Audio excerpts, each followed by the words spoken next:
Hello everyone. आज हम इस लेक्चर में टॉपिक पढ़ेंगे गीगर न्यूटन लॉ और energy life time relationship. According to Geiger law, it gives a relationship between range of alpha particles and wavelength. Lambda is term is disintegration constant of alpha emitters.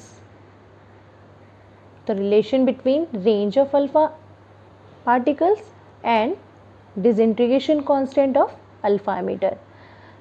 On the basis of experimental study, Geiger defined the relation range of alpha particle R is equal to a v naught की power 3. तो v naught is initial velocity at source and R is the range.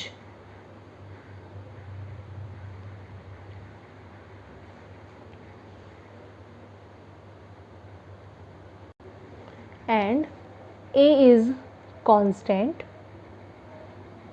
और constant term की जो value है that is 9.6 10 की power -24।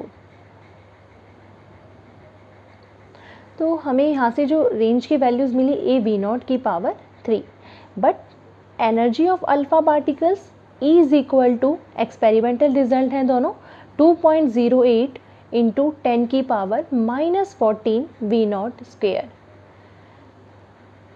तो आप यहाँ से वी नॉट की वैल्यू डिफाइन कर सकते हैं।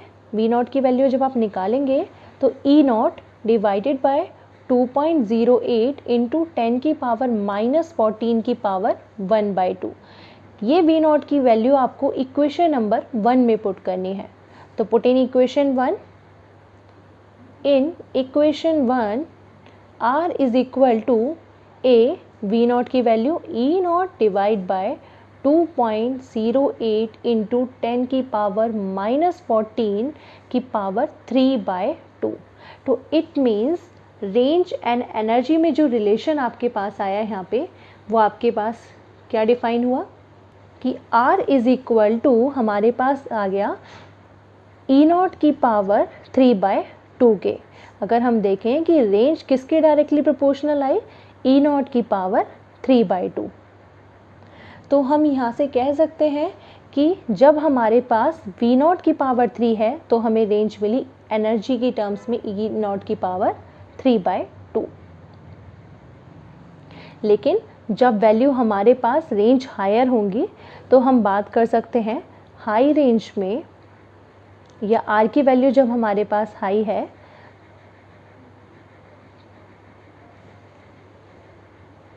तो R हमारे पास इक्वल हो जाएगा यहाँ पे a v नॉट की पावर 4 के। तो आपको एनर्जी की टर्म्स में बताना है कितनी वैल्यूज़ आएंगी। तो v नॉट की वैल्यूज़ आपके पास ये रही, E नॉट डिवाइड बाय की पावर 1/2। ये टर्म आप यहाँ पे पुट करो तो R is equal to a E not divide by 2.08 into 10 की पावर -14 की पावर 4/2। इट मीन्स जो एनर्जी मिली आपको रेंज किसके डायरेक्टली प्रोपोर्शनल मिली हमारे पास, एनर्जी की पावर 2 के। सेम जब हम लोअर एनर्जी की बात करेंगे, लोअर रेंज की बात कर रहे हैं, तो लोअर रेंज में हम डिफाइन कर सकते हैं R is directly proportional to V not की पावर 3/2।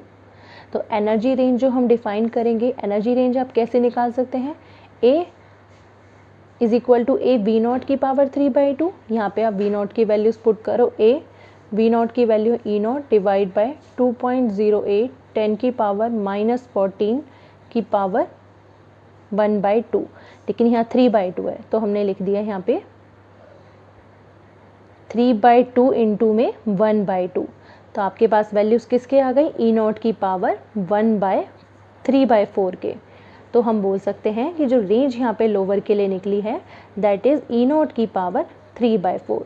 तो आपके 3 पॉइंट्स आ गए यहाँ पे। एक तो रेंज E नॉट पावर 3/2 जब V नॉट की पावर 3, वी नॉट की पावर 4 है तो रेंज आपके पास जो एनर्जी ऑफ अल्फ़ा पार्टिकल है स्क्वायर के है, एंड लोअर रेंज पर ई नॉट की power 3/4 according to experimental study.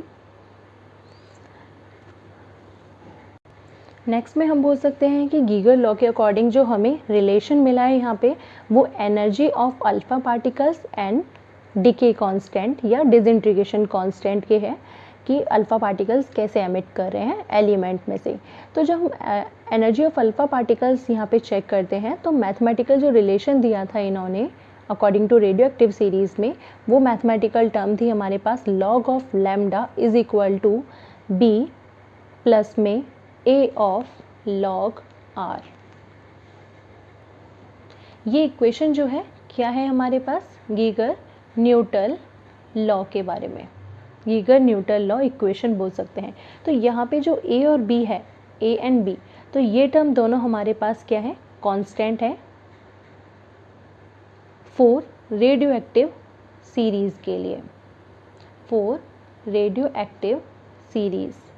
तो हम बोल सकते हैं कि ए की वैल्यू तो आपके पास रेडियो एक्टिव सीरीज़ के लिए सेम रहेगी, रेडियो एक्टिव सीरीज़ में ए की वैल्यू सेम होगी, लेकिन बी की वैल्यू आपके पास सभी सीरीज़ में डिफरेंट होगी। तो वो सीरीज़ कौन कौन सी है रेडियो एक्टिव सीरीज़, आपके पास 3 सीरीज़ हैं। तो 3 सीरीज़ हैं हमारे पास, first series is uranium, second is thorium and third series is actinium series. तो इस इक्वेशन के अकॉर्डिंग अगर हम ग्राफ ड्रॉ करते हैं यहाँ पर, तो जो ग्राफ ऑब्जर्व हुआ था यहाँ पे on X axis log of R और वाई एक्सिस लॉग लैम्डा, मतलब रेंज ऑन एक्स एक्सिस और वेवलेंथ कांस्टेंट या decay constant on Y axis. तो जो रेडियोएक्टिव सीरीज़ में रेडियोएक्टिव सीरीज़ एलिमेंट्स के जो अल्फ़ा पार्टिकल्स की वैल्यूज़ हमें मिली थी, कर्व जो वैल्यू आई थी वो कर्व यहाँ पे स्ट्रेट लाइन कर्व थी। तो हम ये जो कर्व है हमारे पास स्ट्रेट लाइन कर्व किसके लिए है, फर्स्ट इज़ यूरेनियम सीरीज़ के लिए, सेकंड मिली थी हमें थोरियम सीरीज़ के लिए, और थर्ड सीरीज़ हमें मिली एक्टिनियम सीरीज़। तो इस इक्वेशन के अकॉर्डिंग हमारे पास रेडियोएक्टिव सीरीज़ के तीनों जो कर्व हैं वो स्ट्रेट लाइन कर्व हैं। तो आप यहाँ बोल सकते हैं जो आपके पास ये गीगर लॉ इक्वेशन जो आई थी, स्टार्टिंग में आपने रेंज और एनर्जी का रिलेशन यूज़ किया था फर्स्ट टर्म, जिसमें आपने लिखा था R is equal to a V not की पावर 3। जब आप वी नॉट की वैल्यू एनर्जी के टर्म्स में निकालते हैं तो आपके पास ये इक्वेशन आई थी फर्स्ट, ई नॉट की पावर 3 डायरेक्टली प्रोपोर्शनल टू। तो ई नॉट की वैल्यू जब आप यहाँ पे पुट करेंगे या फिर रेंज की वैल्यूज़ पुट करेंगे तो आपको ये टर्म यहाँ पे मिलेगी log lambda is equal to A log R की वैल्यू हो गई ई नॉट की पावर 3/2 प्लस ऑफ बी। तो पावर 3/2 आज आगे आ जाएगी 3/2 A log of E naught plus of B. तो ये आपके पास लॉग लैम्डा की इक्वेशन आ गई, जिसमें ए आपके पास सेम रहेगा बट बी तीनों सीरीज़ के लिए वैल्यूज़ डिफरेंट रहेगी।